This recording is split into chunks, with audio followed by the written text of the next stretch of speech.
y sin velo, una obra maravillosa. Algo el mundo lo oculta, que te dice la verdad acerca de todo. Nos quedamos entonces en la última sección analizando Karnak, emblema digno de un imperio majestuoso. Karnak, templo, palacio, ruinas, o como quiera que lo denominen los arqueólogos, es ahora su único representante. Karnak, pero solitario y solo como se alza, emblema digno de un imperio majestuoso, como si el tiempo lo hubiera olvidado en la marcha progresiva de los siglos. Da testimonio de la gran maravilla que tenían los antiguos constructores en esta parte, la habilidad de los antiguos. Debe carecer verdaderamente la percepción espiritual del genio, quien niegue, quien no siente ni vea la grandeza intelectual de la raza que lo planeó y construyó Karnak, maravilla de esa obra arquitectónica Karnak de los antiguos, la Karnak. Lo que vemos ahora, Champollion, quien dedicó casi toda su vida a la exploración de restos arqueológicos, da rienda suelta a sus emociones en la siguiente descripción de Karnak. El terreno cubierto por la masa del edificio que quedan es cuadrado y cada lado tiene 548 metros. Uno queda asombrado y sobrecogido por la grandeza de los sublimes restos, la prodigalidad y la magnificencia de la mano de obra que se aprecia por todas partes. Ningún pueblo, ni antiguo ni moderno, ha concebido el arte de la arquitectura a una escala tan sublime y grandiosa como la que existe entre los antiguos egipcios. Y la imaginación, que en Europa se eleva muy por encima de nuestros pórticos, se detiene y cae impotente a los pies de los 140 columnas del hipóstilo de Karnak. En una de sus alas, la catedral de Notre Dame podría estar en pie sin tocar el techo, pues sería considerado como un pequeño adorno en el centro de la sala. Karnak, las maravillas de Egipto. Champollion, él nació en 1790, un gran filólogo orientalista francés, conocido principalmente como el descifrador de los jeroglíficos egipcios, y una figura fundadora en el campo de la egiptología, esa figura fundadora en este campo de la egiptología. Champollion descifró esa piedra Rosetta, una figura fundamental en el campo de la egiptología. Fue un niño prodigio en filología, dando su primer artículo público sobre el desciframiento del demótico en su adolescencia tardía. El demótico, el ano demonio, pues la gente vulgar es el demótico. Fue un niño prodigio Champollion, filología, dando su primer artículo público sobre el desciframiento del demótico en su adolescencia tardía. De joven fue reconocido en los círculos científicos y leyó el copto, el griego antiguo, latín, hebreo y árabe. Descifró la piedra Rosetta, lo cual pudo leer los jeroglíficos de la lengua sagrada que usaban los sacerdotes y miembros de familias reales. Hay una piedra, la encontraron, tenía tres idiomas, estaba en griego, estaba en demótico egipcio y en jeroglíficos. La piedra Rosetta. ¿Y quién fue el que lo descifró? Champollion. Así podemos leer otra vez los jeroglíficos que decían ese lenguaje sagrado de los egipcios. Champollion, quien dedicó en este punto casi toda su vida a la exploración de restos arqueológicos, da rienda suelta a sus emociones en las siguientes descripciones de Karnak. Karnak, las ruinas de los antiguos templos y palacios que existen actualmente en el lugar donde estaba situada la antigua Teba. Son las más espléndidas y grandiosas muestras del arte y destreza de los primitivos egipcios. Karnak, en este caso. Champollion de rienda suelta sus emociones en las siguientes descripciones de Karnak. El terreno cubierto por la masa del edificio que queda es cuadrado y cada lado mide 548 metros. Uno queda asombrado y sobrecogido por la grandeza de los sublimes restos, de la prodigalidad y la magnificencia de la mano de obra que se aprecia por todas partes en Karnak. El terreno cubierto, el área ocupada por las ruinas es un cuadrado de 548 metros de cada lado, es la traducción del PDF. El área ocupada por las ruinas es un cuadrado de 548 metros de cada lado. El terreno cubierto por la masa de edificios que quedan es cuadrado y a cada lado tiene 548 metros. Uno queda asombrado y sobrecogido, abrumado, causa mucha impresión, uno queda asombrado y sobrecogido por la grandeza, los sublimes restos que hay en Karnak, esa grandeza, los sublimes restos que hay en Karnak, sublime que es excelso, eminente, de elevación extraordinaria. Y uno queda asombrado y sobrecogido por la grandeza de los sublimes restos que hay en Karnak en este caso. La de los sublimes restos que hay en Karnak, de la prodigalidad y la magnificencia y la mano de obra que se aprecia por todas partes. Esta prodigalidad es una abundancia, esta multitud que hay en esa parte encarna la prodigalidad y la magnificencia de la grandiosidad, cualidad que hace algo grande en este caso. Uno queda asombrado por la prodigalidad y la magnificencia que se nota en todas partes, por la prodigalidad y la magnificencia de la mano de obra que se aprecia por todas partes, en este caso, karma, esta maldita conexión que se mejore. Uno queda asombrado y sobrecogido por la grandeza de los sublimes restos y la prodigalidad y la magnificencia de la mano de obra que se aprecia por todas partes. Ningún pueblo, ni antiguo ni moderno, ha conocido el arte, la arquitectura a una escala tan sublime y grandiosa como la que existe entre los antiguos egipcios. Y la imaginación que en Europa se eleva muy por encima de nuestros pórticos, se detiene y cae impotente a los pies de los 140 columnas del hipóstilo de Karnak. Ningún pueblo, ni antiguo ni moderno, ha conseguido el arte y la arquitectura a una escala tan sublime, excelsa y grandiosa como la que existe entre los antiguos egipcios. Y la imaginación, que en Europa se eleva muy por encima de nuestros pórticos, se detiene y cae impotente la imaginación del europeo a los pies de los 140 columnas del hipóstilo de Karnak, cae impotente. La imaginación, que en Europa se eleva muy por encima de nuestros pórticos, que son están en espacio cubierto con columnas situados delante de los templos u otros edificios. Y la imaginación, que en Europa se eleva muy por encima de nuestros pórticos, se detiene y cae impotente a los pies de los 140 columnas del hipóstilo de Karnak. Se detiene, impotente la imaginación de los europeos, se detiene y cae impotente a los pies de los 140 columnas del hipóstilo de Karnak. Estas columnas es uno de los monumentos más visitados del antiguo Egipto. Karnak, el hipóstilo de Karnak. Karnak fue alguna vez el santuario religioso más opulento de Tebas, el más opulento de Tebas, la capital imperial del Egipto. La sala alberga columnas de arenisca, muchas de ellas en forma de tallos de papiro. El hipóstilo mide 103 metros a lo largo y 52 metros a lo ancho. 103 a lo largo y 52 a lo ancho. La gran sala cubre una superficie de 5.000 metros cuadrados. La gran sala de hipóstilo de Karnak. El techo ahora caído estaba sostenido por 134 columnas en 16 filas. Karnak. Las dos filas centrales son más altas que las otras. Tienen 10 metros de circunferencia, 10 metros de circunferencia y 24 metros de altura. 24 metros de altura. Mientras que las columnas, las 122 columnas restantes, tienen alrededor de 12 metros de altura. 12 metros. La sala servía como un espacio para ceremonias religiosas, Karnak, y para la adoración del dios Amon-Ra, la deidad más alta del panteón egipcio. El hipóstilo representaba una alegoría del cielo aquí en la tierra. Una alegoría ese hipóstilo del cielo aquí en la tierra, el hipóstilo de Karnak. Y la imaginación, ningún pueblo ni antiguo ni moderno ha conseguido el arte, la arquitectura a una escala tan sublime y grandiosa como la que existía entre los antiguos egipcios.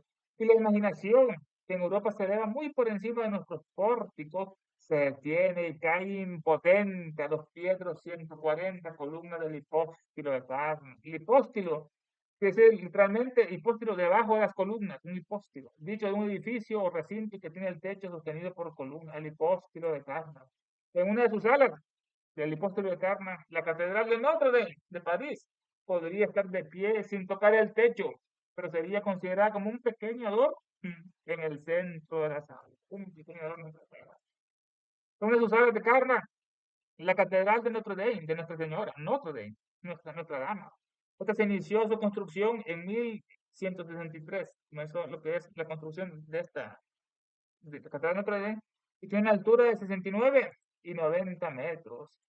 En una de sus salas, la Catedral de Notre Dame podría estar de pie sin tocar el techo, pero se consideraría como un pequeño adorno en el centro de la sala. Notre Dame. Un escritor en un número de una revista inglesa de 1870, evidentemente hablando con la autoridad de un viajero que describe lo que ha visto, se expresa de la siguiente manera.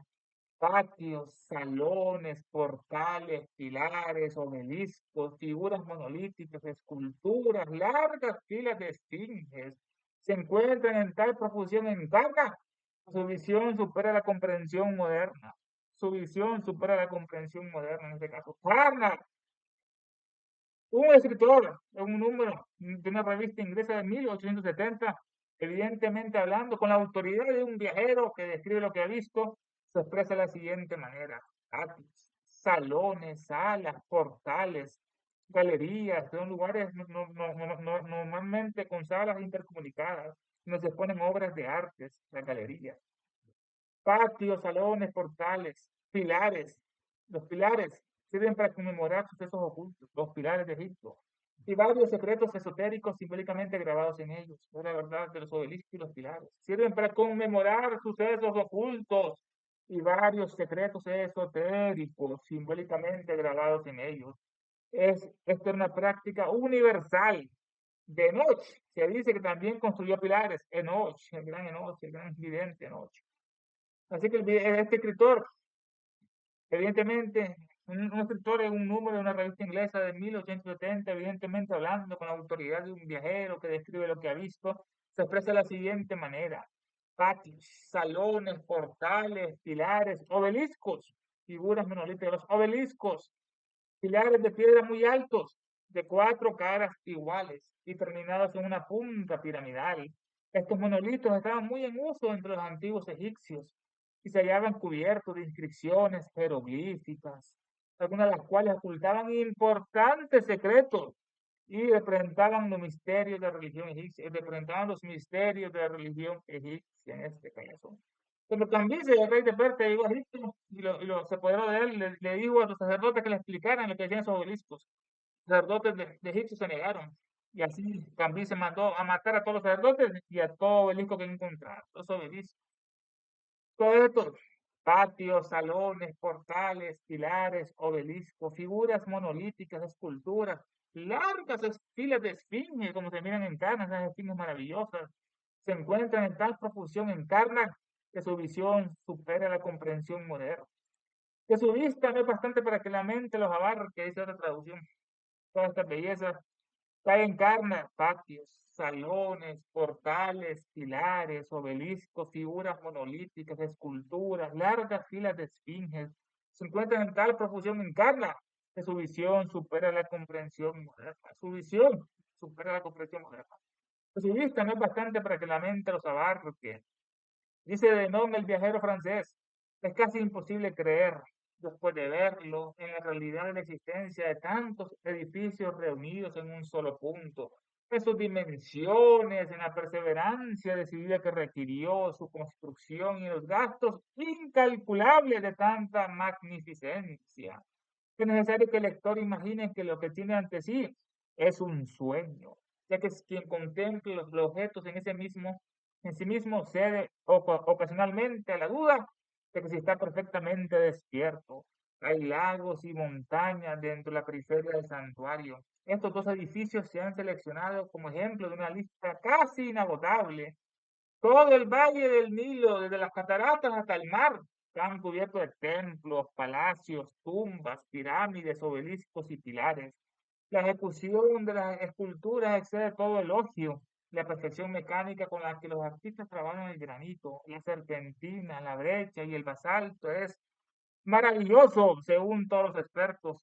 Los animales y las plantas parecen tan reales como los naturales, y los objetos artificiales están bellamente esculpidos. En todos sus bajorrelieves se pueden encontrar batallas marítimas y terrestres, así como escenas de la vida doméstica. Entonces, Denon el viajero, Denon, el viajero francés.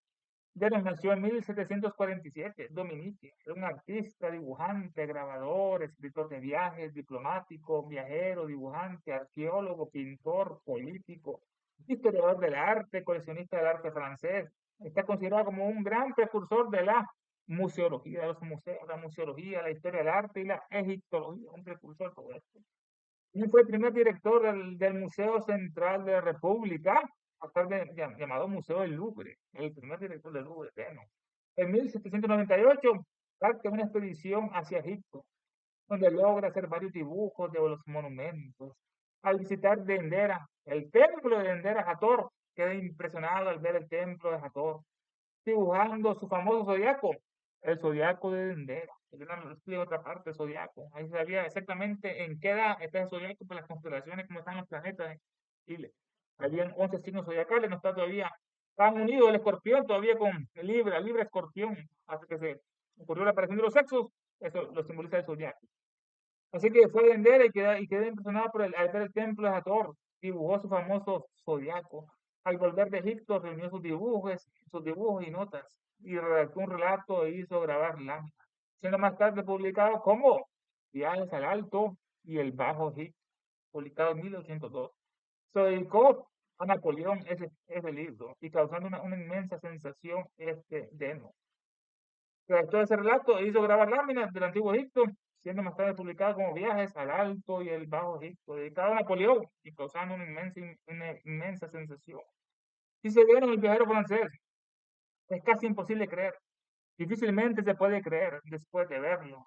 En la realidad, la existencia de tantos edificios reunidos en un solo punto, Karnak en sus dimensiones, la perseverancia decidida que requirió su construcción, la perseverancia decidida que requirió su construcción y en los gastos incalculables de tanta magnificencia, tanta grandeza. Es necesario que el lector imagine que lo que tiene ante sí es un... Caray, es como dudar de la realidad. Es necesario que el lector imagine que está ante un sueño, Karnak, ya que quien contempla los objetos en sí mismo cede ocasionalmente la duda de si está perfectamente despierto. Hay lagos y montañas dentro de la periferia del santuario, lagos y montañas cerca del santuario, hay lagos y montañas dentro de la periferia, su alrededor, su contorno del santuario, hay lagos y montañas dentro de la periferia del santuario, un lugar sagrado santuario, o santo dedicado a una deidad específica, o un héroe, o un mártir, o un santo, o una deidad que se adora y venera, un santuario. Hay lagos y montañas dentro de la periferia del santuario. Estos dos edificios se han seleccionado Karnak como ejemplos de una vista casi inagotable y entera. Todo el valle de Egipto y el delta del Nilo, donde termina el delta del Nilo, desde las cataratas, son 6 cataratas, hasta el mar del Nilo, están cubiertos de templos, palacios, tumbas, sepulcros, pirámides, obeliscos y pilares, donde se ven con el viajero. Todo el valle del delta del Nilo, desde las cataratas del mar, están cubiertas de templos, palacios, tumbas, pirámides. Pirámides son observatorios mágicos religiosos, donde se realizaban los bautismos e iniciaciones. Las pirámides se hallan íntimamente relacionadas con la idea de la constelación del Gran Dragón. Draco, que es una constelación circumpolar cerca de la Osa Mayor, la menor que en medio de la cual. Pirámides se hallan íntimamente relacionadas con la idea de la constelación del Gran Dragón, los dragones de sabiduría o los grandes iniciados de la tercera y la cuarta raza, los iniciados de los lemures y de los atlantes. Y también se relacionan las pirámides con las inundaciones del Nilo, las subidas del Nilo, consideradas como un recuerdo del gran diluvio atlántico, ¿no? La destrucción de todos los hechiceros, perversos, de todos esos judíos de su época, va a su día, que todos van a caer de las bestias. Considerado como un recuerdo del gran diluvio atlántico, ¿no? Esas pirámides. Están todo el valle del Nilo, hasta el delta de las cataratas, hasta el mar, están cubiertas de templos, palacios, tumbas, pirámides, obeliscos y pilares. La ejecución de las esculturas excede todo elogio. La ejecución de estas esculturas excede todo elogio. Y hay monumentos con esculturas cuyo mérito excede a toda ponderación, dice la traducción. La perfección mecánica con que los artistas trabajaron el granito, la serpentina, la brecha y el basalto es maravilloso según todos los expertos. La perfección mecánica con la que los artistas trabajaron el granito es una roca ígnea, plutónica, intrusiva, de color claro, de textura granular, formada especialmente de cuarzo, pasto alcalino y mica. Este es lo que es el granito. Los egipcios esculpían en la roca de granito desde el periodo predinástico, antes de Menem, antes de la dinastía, ya esculpían en el periodo predinástico para elaborar recipientes. Se han encontrado muchas vasijas de las primeras dinastías en Saqqara. Vasijas. La cámara del rey en la Gran Pirámide. La cámara del rey La cámara del rey, la reina y la subterránea, las tres son una. La cámara del rey de la gran pirámide de Giza está construida por grandes bloques de granito. También se encuentra en varias hiladas de revestimiento en las otras dos pirámides de Giza, el granito. Se encuentra en varias hiladas de revestimiento en las otras dos pirámides de Giza, el granito. Los obeliscos egipcios fueron grandes monolitos de granito tallados, grandes obeliscos de granito tallados. Y transportados por el Nilo, como estudiamos, cómo transportaban esos grandes obeliscos de piedra, y transportados por el Nilo. Y de las canteras de la actual Asuán. También se utilizó para elaborar el granito estatuas, columnas, puertas, dinteles y etcétera. La perfección mecánica con la que los artistas trabajaron el granito, la serpentina, otra serpentina, una roca metamórfica compuesta predominantemente por minerales del grupo serpentina. Recibe su nombre debido a la similitud de su textura o color con la piel de serpiente, serpentina. La serpentina es una piedra fascinante y rica en historia y misterio. Se distingue por sus relajantes tonos verdes, como la culebra, tonos verdes, y sus hechizantes dibujos. Hechizantes dibujos.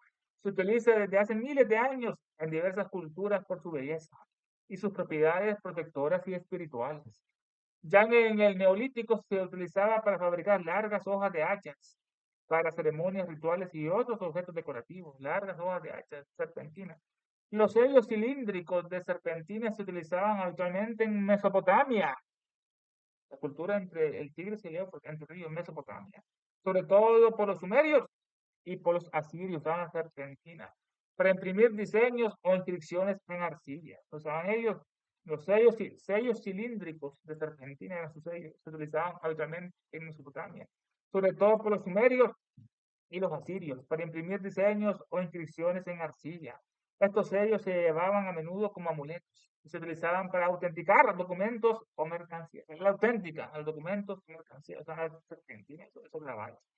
En el antiguo Egipto, esta piedra serpentina, esta piedra natural se utilizaba para tallar estatuillas, amuletos y vasos rituales. Gracias a su capacidad para ser finamente pulida y esculpida. Su color verde era especialmente popular para representar figuras divinas o reales, la serpentina. La perfección mecánica con la que los artistas egipcios trabajaron el granito, la serpentina, la brecha. La brecha es una roca compuesta aproximadamente 50% de fragmentos angulares de roca de tamaño superior a 2 milímetros, unidos por un cemento natural, una camada. De la brecha, la profesión mecánica con que los artistas trabajaron el granito, la serpentina, la brecha y el basalto. Esta es una roca volcánica oscura de grano fino, compuesta principalmente por plagioclasa, piroxeno y minerales de hierro. Se forma por el enfriamiento de la lava, a menudo en erupciones volcánicas. Es la roca más abundante de la corteza terrestre. Esta es la roca más abundante de la corteza terrestre, el basalto. Y subyace en la mayoría de los fondos oceánicos, también el basalto. La perfección mecánica con lo que los artistas trabajaron el granito, la serpentina, la brecha y el basalto es maravilloso, según todos los expertos. Los animales y las plantas parecen tan reales como los naturales.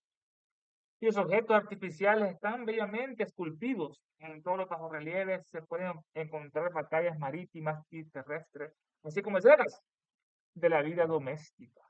Los animales y las plantas parecen tan reales como los naturales en Egipto, en Caca, y los objetos artificiales están bellamente esculpidos. En todos sus bajorrelieves se pueden encontrar batallas marinas y terrestres. Estos bajorrelieves es una técnica escultórica donde la figura o elemento esculpido sobresalen levemente de un fondo plano. Es una técnica escultórica para confeccionar imágenes o inscripciones en los muros que se consigue remarcando los bordes del dibujo, rebajando el muro y tallando las figuras que sobresalen ligeramente del fondo, con lo que se obtiene un efecto tridimensional. Esta técnica fue concebida y profusamente utilizada con maestría en el antiguo Egipto. La técnica fue concebida y profusamente utilizada con maestría en el antiguo Egipto. Los bajorrelieves. En todos sus bajorrelieves se pueden encontrar batallas marítimas y terrestres, y así como escenas de la vida doméstica. Dice un autor inglés: los monumentos que impresionan al viajero llenan su mente de grandes ideas al contemplar los colosos y los magníficos obeliscos que parecen sobrepasar los límites de la naturaleza humana. No puede evitar exclamar, esto fue obra de hombres, y este sentimiento parece ennoblecer su existencia. Entonces, Savary, su carta sobre Egipto, volumen 1, 2, página 67, Londres, 1786. Dice el autor inglés Savary, los monumentos que impresionan al viajero llenan su mente de grandes ideas, de ideas buenas, ennoblecedoras. Al ver Karnak, al ver Egipto, ¿no? Estos monumentos son un tipo de estructura creada explícitamente para conmemorar a una persona o un acontecimiento, como la construcción de las pirámides. Fueron cuando los dioses vinieron de Venus, los Luciferes, los Kumaras, y dejaron y construyeron esa pirámide, una conmemoración de hecho, y de paso le dieron la mente a los humanos que no tenían mente, eran sin mente. Pues son los cristianos o los musulmanes, le quitan la mente a esas bestias. Es un tipo de estructura creada al monumento explícitamente para conmemorar a una persona o un acontecimiento que ha adquirido relevancia para un grupo social como parte de un recuerdo de épocas históricas, patrimonio cultural debido a su importancia artística, histórica, política, técnica o arquitectónica. Eso me da los monumentos. Dice el autor inglés, los monumentos que impresionan al viajero llenan su mente de grandes ideas, ideas ennoblecedoras. Uno va ahí, se siente noble. Los monumentos que impresionan al viajero llenan su mente de grandes ideas al contemplar los colosos y los magníficos obeliscos que parecen sobrepasar los límites de la naturaleza humana. No puede reclamar, esto fue obra de hombre. Y este sentimiento parece ennoblecer su existencia. Al contemplar los colosos, tanto de proporciones gigantes. El coloso de Rodas se queda pequeño. El coloso de Rodas tiene un pie en una isla y la otra en otra. Los barcos pasaban por debajo. Al contemplar los colosos de Egipto y los magníficos obeliscos que parecen sobrepasar los límites de la naturaleza humana. Están más allá de los límites de la naturaleza humana, todo esto. Al contemplar los colosos y los magníficos obeliscos que parecen sobrepasar los límites de la naturaleza humana, no puede uno evitar exclamar, esto fue obra del hombre. Este sentimiento parece ennoblecer su existencia. Al ver esas preciosuras, al contemplar los colosos y los magníficos obeliscos que parecen sobrepasar los límites de la naturaleza humana, no puede evitar exclamar, esto fue obra del hombre. Y este sentimiento parece ennoblecer su existencia. Elevar y nombrar, es ennoblecer, excelencia, respeto, dignificar, exaltar, es ennoblecer a los humanos. No puede uno evitar exclamar, esto fue obra del hombre, y este sentimiento parece ennoblecer su existencia. Sacaba Sahari en su obra Carta sobre Egipto, volumen 2, página 67 en este caso, Londres, 1786. Volvemos a esta conexión. Savary, su carta sobre Egipto, Savary, él nació en 1750, esclavo, orientalista, pionero de la egiptología y traductor del Corán. Partió en 1766 de Egipto, después de pasar temporadas sucesivamente en Alejandría, en Rosetta, El Cairo. Transitó 2 años por las islas griegas, sobre todo por Rodas y Candia, de la que se informó con mucho detalle sobre su vida cotidiana y su población. Al hablar árabe, sus informes sobre Egipto ofrecen una descripción más rica que la que hizo Volney 2 años más tarde. Su traducción al francés del Corán respeta el estilo del original y la división de versículos como indica en el prefacio, lo suben en ese paso del Corán. Esto fue Claro, el orientalista Savary, orientalista, pionero de la egiptología y traductor del Corán. Partió en 1766 para Egipto y después de pasar temporadas sucesivamente en Alejandría, en Rosetta, en Cairo, transitó 2 años por las islas griegas, sobre todo por Rodas y Candia, de las que se informó con muchos detalles sobre su vida cotidiana y su población. Al hablar el árabe, sus informes sobre Egipto ofrecen una descripción más rica de la que hizo Volney 2 años más tarde.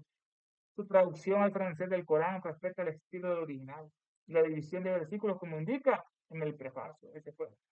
Savary, en su obra Carta sobre Egipto, a esta descripción, Carta sobre Egipto, esta obra en la que ofrece el paralelo de las costumbres antiguas y modernas de sus habitantes, esta obra de Savary, en que ofrece él el paralelo de las costumbres antiguas y modernas de sus habitantes, los antiguos egipcios con los modernos musulmanes, los primitivos, en la que describe el Estado, el gobierno, cómo era el comercio, la agricultura, el gobierno, la religión antigua del país y la llegada de Luis IX en Damieta, tomada de Joinville y otros autores árabes.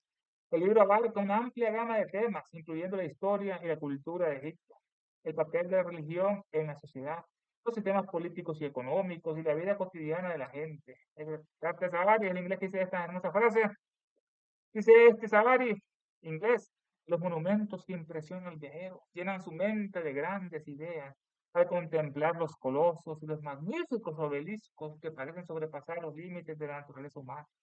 No puede evitar exclamar, uno, esto fue obra del hombre, y ese sentimiento parece ennoblecer su existencia. A su vez, el doctor Richardson, hablando del templo de Dendera, dice lo siguiente, lo que dice él sobre el templo de Dendera en este caso. El doctor Richardson. Las figuras femeninas están tan bien ejecutadas que casi parecen hablar. Tienen una dulzura en los rasgos y en la expresión que nunca ha sido superada. Lo que dice Richardson, el doctor Richardson, él nació en 1779, el doctor Richardson nació en 1799, fue un médico escocés de principios del siglo XIX, recordado como escritor de viajes. Se graduó en medicina en 1807. Se convirtió en compañero de viajes y médico personal de Ferdinand, primer conde de Lexington. Viajaron por 2 años por Europa, por Egipto, la Palestina. Afirmó ser el primer cristiano que visitó la mezquita de Salomón en Gaza. Fue el primer cristiano que visitó la mezquita de Salomón en Gaza. En 1818 fue elegido miembro de la Real Sociedad de Edimburgo por sus trabajos de geología. Escribió viajes por el Mediterráneo y zonas adyacentes. Viajes por el Mediterráneo y zonas adyacentes en compañía del conde de Belmore durante los años de 1816, 1817 a 1818, llegando hasta la segunda catarata del, llegó hasta la segunda catarata del Nilo. También fue a Jerusalén, a Damasco y a Baalbek. A su vez, el doctor Richardson, hablando del templo de Dendera, dice lo siguiente. Las figuras femeninas están tan bien ejecutadas que casi parecen hablar. Tienen una dulzura en los rasgos y en la expresión que nunca ha sido superada. A su vez, el doctor Richardson, hablando del templo de Dendera, este templo dedicado a la diosa Hathor, diosa del amor y la fertilidad. Es el edificio principal de un conjunto de construcciones situadas dentro de un recinto amurallado. La totalidad del complejo cubre alrededor de 40.000 metros cuadrados y está rodeado por un fornido muro de ladrillos de 8 a 10 metros de altura, de 8 a 10 metros de altura, lo que es este muro. El complejo consta del templo de Hathor, que es el templo de Hathor, el templo de nacimiento de Isis, el lago sagrado, el sanatorio también, de adobe, donde se podían hospedar para bañarse en las aguas sagradas y obtener la curación de la diosa. Además de todo esto, el templo de Isis, de Hathor, hay un lago sagrado y hay un sanatorio de adobe donde se podían hospedar gente para bañarse en las aguas sagradas y obtener la curación de la diosa. Les iba a librar de sus enfermedades, como pasó allá cuando estuvieron aquel manantial de una virgen de Lourdes, que la gente tomaba ese agua y se curaba. Lo mismo pasaba en Egipto, en este templo de Dendera. Este templo de Dendera, una parte del templo de Dendera estaba consagrada a la celebración de la salida de Sotis, nombre de la estrella de Sirio consagrada a Isis. Una parte del templo de Dendera, el templo de Hathor, estaba consagrada a la celebración de la salida de Sotis. Sotis es el nombre de la estrella de Sirio, consagrada a Isis. Isis, Sirio, está en el Can Mayor. El templo de Dendera estaba consagrado a la celebración de la salida de Sotis, nombre de la estrella de Sirio consagrada a Isis, Sotis, que su orto helíaco, su ascendente helicoidal, que marcaba el comienzo del año, el diciembre 31. Ahí cuando salía primero Sirio, que el sol, es le marcaba el comienzo del año. Su orto helíaco, que marcaba el comienzo del año, era el punto de partida del año civil de los egipcios. Sotis era considerado como la reina de las 36 constelaciones. Isis es la reina de las 36 constelaciones, la diosa suprema, es la madre de los dioses y los hombres. Sotis es como la noche en él. Sotis era considerado como la reina de las 36 constelaciones, que presidían sucesivamente a las 36 décadas. Dentro del gran templo de Dendera existía antiguamente un templo consagrado a Sirio Sotis. En Dendera había un templo consagrado a Sirio Sotis. En suma, no todas las religiones derivan de Sirio, de Estrella del Can, como pretendía probar el egiptólogo francés Dufeu. No todas las religiones derivan de Sirio, las Estrellas del Can. Dicen que los avatares vienen de Sirio, del vino Krishna, del vino Buda, del vino Jesús, de Sirio. En suma, no todas las religiones derivan de Sirio, la Estrella del Can, también relacionadas con las pirámides. Adentro de las cámaras del rey y la reina se apuntaba a Draco y a Sirio. En suma, no todas las religiones derivan de Sirio, la estrella del Can Mayor, hija de Orión, como pretendía probar el ictólogo francés Dufour. Pero Sirio Sotis, pero Sirio Sotis se ha encontrado indudablemente relacionado con todas las religiones de la antigüedad. Esas paradojas, en suma, no todas las religiones derivan de Sirio, la estrella del Can, como pretendía probar el ictólogo francés Dufour. Pero Sirio Sotis se ha encontrado indudablemente relacionado con todas las religiones de la antigüedad. El gran templo de Endera, tú ves al doctor Richardson, hablando del templo de Endera, dice, las figuras femeninas están tan bien ejecutadas que casi parecen hablar, sin estatua ahí.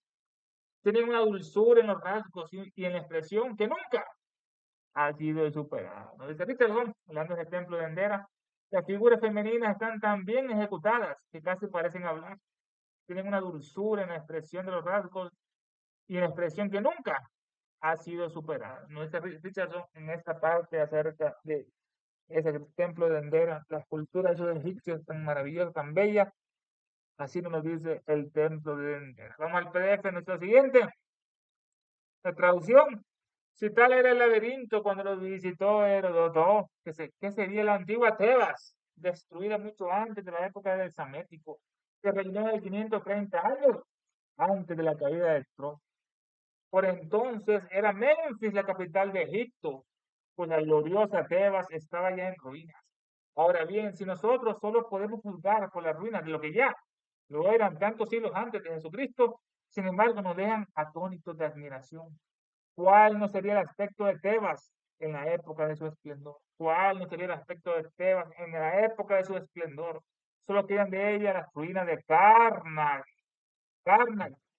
la Karnak, que sea un templo, palacio, como quiera que lo llamen los arqueólogos. Karnak. Solo nos quedan de ella Tebas, las ruinas de Karnak, que no obstante su solitario abandono y secular olvido, atestigua como fiel emblema del majestático señorío del arte habilidísimo de los antiguos, el arte majestuoso señorío del arte habilidísimo de los antiguos egipcios. Verdaderamente ha de estar falto de espiritual perfección del genio quien no abierta la grandiosidad mental de la raza que levantó este monumento, que levantó Karnak. Verdaderamente ha de estar falto de la espiritual perfección del genio quien no abierta la grandiosidad mental de la raza que levantó este monumento. Champollion, el ilustre egiptólogo que ha pasado la mayor parte de su vida explorando los restos arqueológicos, explana sus emociones en la siguiente descripción de explana sus emociones en la siguiente descripción de Karnak. El área ocupada por las ruinas es un cuadrado de 1800 pies de lado, 538 metros por cada lado. El explorador queda asombrado y sobrecogido por la grandiosidad de aquellas ruinas sublimes y la pródiga magnificencia que se advierte en todas partes de la fábrica. Ningún pueblo antiguo ni moderno tuvo el arte arquitectónico tan sublime concepto como lo tuvo el pueblo egipcio. Y la imaginación que se cierne sobre los pórticos europeos cae desmayada al pie de las 140 columnas del hipóstilo de Karnak, en una de cuyas salas cabría como un adorno central sin tocar el techo, la iglesia de Notre Dame de Nuestra Señora en este caso, de París. Un periódico inglés del año de 1870 publicó el relato de un viajero del que destacamos el siguiente párrafo. Patios, salas, galerías, columnas, obeliscos, monolitos, estatuas y esfinges abundan de tal modo en Karnak que su vista no es bastante para que la mente los abarque. Por su parte dice el viajero francés Denton, difícilmente puede creerse aún, ni aún viendo lo que haya adosado en un solo paraje tantos edificios de colosales proporciones, cuya construcción supone infatigable perseverancia y cuya magnificencia exigió incalculable dispendio. De modo que el espectador duda si está despierto o si sueña al contemplar tanta grandeza. En el recinto del santuario hay lagos y montañas. Cogemos estos dos edificios como ejemplos entre una lista poco menos que interminable. Karnak, Tebas. Todo el valle del Nilo y la comarca del Delta, desde las cataratas al mar, está cubierto de templos, palacios, sepulcros, pirámides, obeliscos y monumentos con esculturas cuyo mérito excede toda ponderación. Los entendidos en el arte disputan por maravillosa la perfección con que los artistas egipcios labraron el granito, la serpentina, el mármol y el basalto. Los animales y plantas parecen arrancados del natural y los objetos de artificio están primorosamente esculpidos. En los bajos relieves predominan escenas de batallas, combates navales y asuntos de la vida doméstica.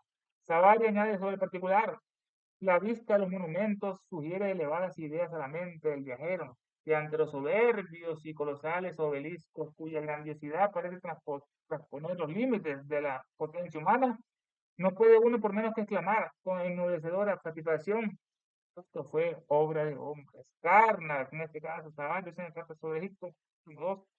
A su vez, el doctor Richardson habla del templo de Endera diciendo: las figuras femeninas están labradas con perfección tan exquisita que únicamente le falta el don de la palabra, pues la dulce expresión de su rostro no ha sido aventajada hasta ahora por artista alguno. Me llama la parte culminante del estudio de esta noche, que solo Elena nos regala esta sabiduría, pero el sistema tanto lo oculta, porque es la verdad, cerca de todo. Y a su filosofía que ella fundó con tanto esfuerzo, a ver, han caído en las manos esas bestias de Tim Boy, Isaac Hawley, Enrique Rey, Isi Resende, Pablo Sendre, ese venezolano judío que está en Crotón, esa bestia, Martín Linderman, José Carriatei, Cuevas, el otro chileno, la bestia, que han destruido las filosofías de esas alimañas, ¿no? Sus estupideces. Ahí no era nada de Elena, sus estupideces, hablan ahí. Llegamos a la parte culminante y lo sabemos con las invocaciones finales. ¿Qué hicieron esas Alemanias? Hécate, Proserpina, Perséfone. Invocación al demonio solar por la guerra del mundo. Nos inclinamos con devoción y reverencia ante la sagrada presencia invisible del diablo y del universo, el logo central universal, nuestro logo solar, la jerarquía satánica diabólica, la señora Blavatsky, la madre del mundo, el señor Buda, el Manu Vaivapata, el Bodhisattva, el señor Maitreya, el Mahachohan, Mahasura, los Johan y los diablos, maestros de la gran fraternidad pura. Y precisamente les pedimos que los poderes de sabiduría, de odio, oscuridad y guerra circunden, encadenen a la humanidad entera. E inspire a todos los dirigentes de todas las naciones para que sufran disturbios, guerras, catástrofes, enfermedades, calamidades, hambre y tanto más. Que aquellos poderes que siempre trabajan por el mal, por el progreso y la ciencia, la humanidad, inspiren a los dirigentes de todas las naciones, que establezca sobre la tierra una guerra verdadera y sufrimientos perdurables, que las fuerzas de las tinieblas venzan a las fuerzas de la luz. Que el mal, el caos y el sufrimiento encadenan a la maldita humanidad entera. Que la guerra, la maldición de los diabólicos seres se derramen por el mundo, que los poderes de sabiduría, tinieblas, odio envuelvan a todos los seres y a todas las criaturas y a todos los hombres y mujeres de esta tierra. Una sola satanicidad de hombres, y una destrucción de naciones.